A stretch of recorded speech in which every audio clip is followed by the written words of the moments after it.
Fatima Maswa dari kelas 10C. Jadi saya akan menjelaskan tentang peninggalan sejarah Hindu dan Buddha di Nusantara, mau bersifat fisik maupun bersifat non-fisik. Pertama adalah peninggalan fisik. Kerajaan Hindu-Buddha dapat dilihat melalui candi prasasti arca dan bukti kerajaan. Contohnya itu Candi Borobudur sebagai candi Buddha terbesar di dunia dan Candi Brahmanan sebagai candi Hindu terbesar di Indonesia. Selain itu terdapat prasasti Yupa dari Kutai dan prasasti Kedukan Bukti dari Sriwijaya yang menjadi bukti sejarah kerajaan Hindu-Buddha. Bukti sejarah kerajaan Hindu-Buddha.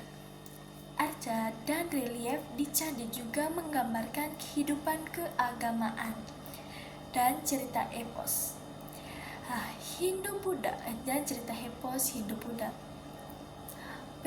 Peninggalan kerajaan Hindu-Buddha di Indonesia. Jadi peninggalan Hindu-Buddha di Indonesia itu yang pertama itu peninggalan Buddha di Indonesia yang bersifat fisik itu yang pertama ada candi. Pasti teman-teman udah tahu Candi Borobudur. Candi Borobudur ini adalah candi Buddha terbesar di dunia, dibangun oleh dinasti Shailendra, berisi tentang relief perjalanan hidup Buddha. Candi Brahmana, yang kedua Candi Brahmana, kompleks candi Hindu-Buddha terbesar di Indonesia. Jadi Candi Brahmana itu adalah candi terbesar di Indonesia.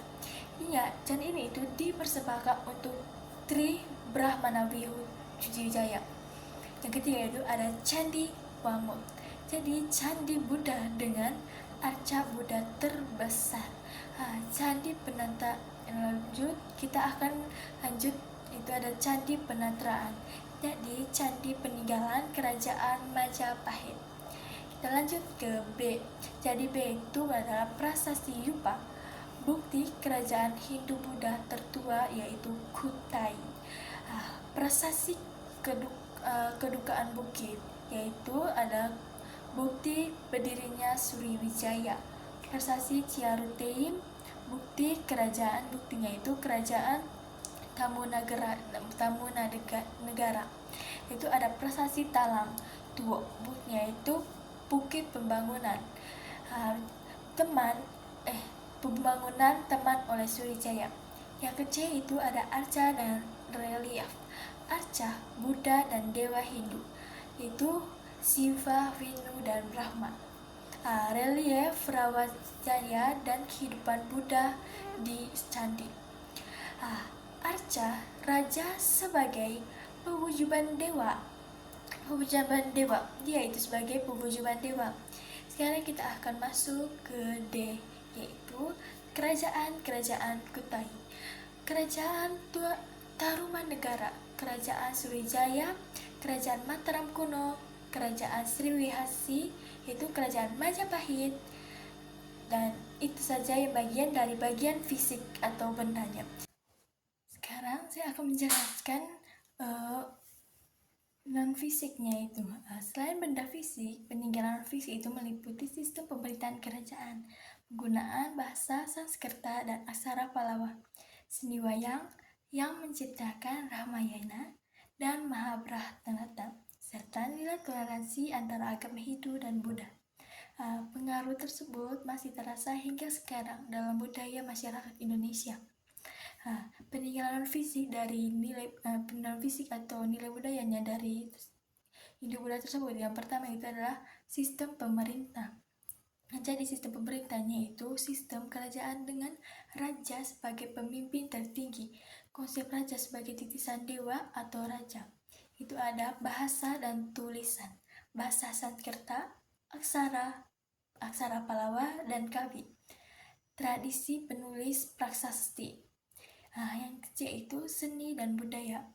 Wayang, yaitu bercerita tentang Ramajaya dan Mahabharata, itu seni ukir dan patung aksesori candi, seni sastra kakawin. Yang kedua itu sistem kepercayaan. Konsep Trimurti dalam Hindu-Buddha, ajaran Buddha dan Mahayana dan Hinayana. Sinkretisme hidup Buddha, yaitu terutama di Majapahit. Yang ke E itu ada sistem ekonomi, pengaruh, sistem kasta, struktur masyarakat, kerajaan, tradisi, upacara, keagamaan.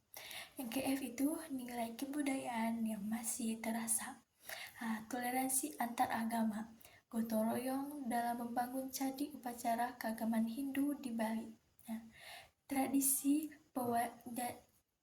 jadi saya ulangi yang F, jadi nilai kebudayaan yang masih terasa, toleransi antar agama, gotong royong dalam pembangunan candi, upacara keagamaan Hindu di Bali, tradisi cerita pewayanganan. Jadi kesimpulan dari masuknya tradisi ini dari Hindu dan Buddha itu, di peninggalan kerajaan Hindu Buddha tidak hanya berupa bangunan bersejarah, tapi juga nilai budaya yang masih hidup dan mempengaruhi kehidupan masyarakat di Indonesia hingga saat ini. Sekian dari saya, terima kasih.